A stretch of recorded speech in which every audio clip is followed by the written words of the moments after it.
The golden light rising from the heart of the forest did not go unnoticed. Like a beacon in the night, it sliced through the canopy, painting the clouds with a shimmer that could be seen for miles. In the nearby kingdom of Amani, this strange phenomenon became the talk of the town. Rumors spread like wildfire. Traders, hunters, and travelers, their voices hushed in taverns and marketplaces, whispered tales of a glowing forest. They spoke of an ancient legend, a story passed down through generations, now seemingly coming to life, the return of the legendary golden tree. Word traveled fast, weaving its way through crowded streets, past the royal guards and into the grand halls of the palace. The whispers finally reached the ears of the one man who held power over all of Amani, King Zuberi. He was a ruler known far and wide, not for his wisdom or his kindness, but for his insatiable, endless hunger for wealth. As he sat upon his massive golden throne surrounded by glittering artifacts and precious gems, a courtier nervously relayed the news from the forest. The king leaned forward, his eyes, usually dull with boredom, now glinting with a familiar, sharp light. A greedy smile stretched across his face. "A tree that produces treasure," he repeated, savoring the words. "Then it belongs to the crown.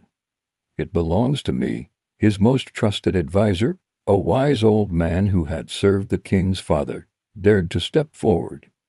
He hesitated, choosing his words carefully.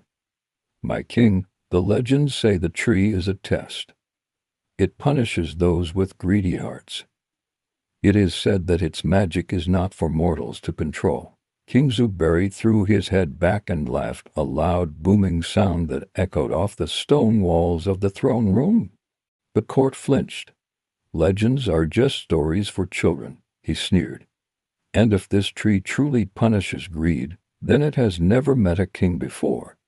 I will take what is mine." The very next morning, as the sun's first rays touched the kingdom, the palace gates swung open.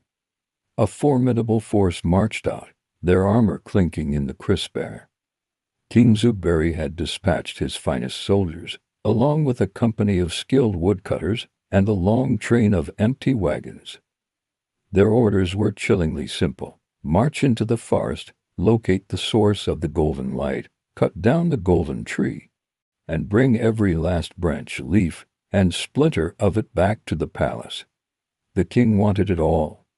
Deep within the forest, in the serene clearing, Zuberi was still resting peacefully beneath the magnificent tree. The golden glow was soft and warm, a comforting presence. But suddenly, the gentle breeze turned into a restless wind, whipping through the branches and carrying an unfamiliar scent of iron and sweat. The leaves of the ancient tree rustled, not with their usual calm whisper, but with an urgent, hurried tone. The voice, which had gifted him so much, now spoke with a sense of foreboding. "Danger approaches," it murmured into his mind. "The test of power begins." Moments later, the ground began to tremble. It was a low, rhythmic thudding that grew louder and louder. It was the sound of hundreds of marching feet, of heavy boots trampling the forest floor. The soldiers had arrived. They burst into the clearing, their polished armor a harsh contrast to the natural beauty around them. Their captain, a large man with a scarred face, pointed his sword toward the glowing trunk. Zuberi, realizing what they intended to do, quickly got to his feet and stepped between the soldiers and the tree. He stood his ground, small and unarmed, but with a firm resolve in his eyes. "You cannot take this tree," he warned, his voice steady despite the hammering in his chest. The soldiers looked at him, then at each other, and erupted in laughter. "Step aside, old traveler," the captain growled. "By order of King Zuberi, this tree and everything it produces now belongs to the crown." The woodcutters moved forward, their heavy axes glinting in the golden light. They took their positions around the massive trunk. Axes were raised, muscles tensed, ready to deliver the first blow. The first axe swung through the air and struck the trunk with a sickening thud. The moment a metal blade bit into the ancient bark, the entire forest seemed to hold its breath. And then it exploded with a power beyond anything the soldiers could have imagined. The sky, once bright with morning sun, instantly darkened as if night had fallen in a second. A deafening roar of thunder cracked directly overhead, shaking the very ground they stood on. The mouth-like opening on the tree's trunk, which had so gently offered Jabari a single coin, now stretched wider and wider, a gaping maw of light and shadow. But instead of the warm, inviting gold they expected, a storm of blinding, raw light burst forth, throwing the soldiers backward. They shielded their eyes, stumbling and crying out in confusion. Before they could recover, the earth itself came alive. Giant, gnarled roots, thick as serpents, erupted from the ground, twisting and coiling, blocking any path of escape. The entire forest had awakened, and it was furious. Then the voice of the tree itself, thundered across the clearing, seeming to come from every direction at once. It was no longer a gentle whisper, but a sound of immense, ancient authority.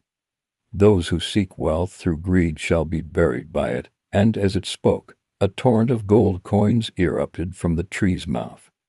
It wasn't a gentle stream, it was a violent, unstoppable flood.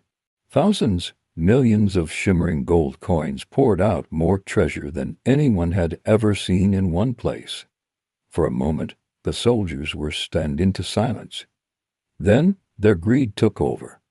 Forgetting their fear, forgetting their king, they scrambled toward the glistening piles. They fought each other, pushing and shoving, grabbing fistfuls of coins, stuffing them into their bags, their pockets, their helmets. But a strange thing began to happen. The more gold they touched, the heavier it became. A single coin felt like a stone, a handful like a boulder. Their bags grew impossibly heavy, weighing them down. Soon they could barely move, their legs sinking into the growing mounds of treasure. The gold kept pouring, piling higher and higher, a glittering, golden avalanche. The greedy soldiers, once so proud and strong, were trapped, their cries for help muffled, as they were buried alive beneath the very mountains of wealth they so desperately coveted. The forest fell silent once more, the only sound the gentle clinking of the settling coins. But the greatest test had not yet come. The captain, who had managed to stay back, sent a messenger racing back to the palace. Soon, the thundering of hooves announced a new arrival. King Zuberi himself rode into the clearing on his majestic war horse, his face a mask of pure fury. He stared at the golden mounds that had once been his soldiers, then his eyes fixed on the still shining tree. His greed was now mixed with a terrible rage. "You think you can deny a king?" he shouted, his voice cracking with indignation. He dismounted, drew his jewel-encrusted sword, and charged toward the trunk, determined to cut the tree down himself. But Jabari, who had watched the horrifying scene unfold, once again stepped in front of him, his arms outstretched. "Stop," he pleaded. "Leave the tree alone. This is not treasure. It is a lesson. A lesson you have failed to learn." The king didn't even slow down. He shoved Jabari aside and swung his sword with all his might. The blade struck the tree. At that precise moment, all the light vanished. The golden glow, the shimmering coins, everything was plunged into absolute darkness and silence. Then the tree spoke one final time, its voice a low, final judgment that echoed in the dark. "A ruler who cannot master his own greed cannot rule fortune." As the words faded, the ground beneath King Zuberi's feet began to shift. The solid earth transformed into soft, shimmering gold dust. The king cried out in alarm, trying to scramble away, but it was like trying to escape quicksand. The golden dust swirled around his legs, pulling him down. Before he could scream again, the dust swallowed him whole. The greedy king disappeared without a trace, consumed by the very wealth he desired above all else. When the storm finally ended, and the darkness lifted, The clearing was peaceful again. The sun shone gently through the leaves. The mountains of gold were gone. The trapped soldiers were gone. The king was gone. All that remained was Zuberi and the golden tree, standing quietly and majestically as if nothing had happened. Zuberi slowly approached the ancient trunk, his heart filled with awe and sorrow. The whisper returned, softer and kinder than ever before. "You chose kindness over gold," it said. "You saw a friend where others saw a prize. You must now guard the balance." At that moment, a single, perfectly formed golden leaf detached from a high branch. It floated down, spiraling gently in the air, and landed softly in the palm of Zuberi's outstretched hand. As his fingers closed around it, he felt a warm energy flow into him, connecting him to the forest, to the tree, to the ancient magic. The tree had chosen its guardian. From that day forward, Zuberi never left the forest. He became its protector, its steward, its friend. He ensured that its secrets remained safe, and that only those with pure hearts and kind intentions could ever find their way to the sacred clearing of the golden tree. And so the legend spread across many lands, carried by winds and whispered by travelers. It was a new legend, a true one. It told of a magical tree deep in a forgotten forest. Some still seek it, hoping for gold and riches. But only the wise, only those who understand that the greatest treasure is not what you can take, but what you can protect, ever find it.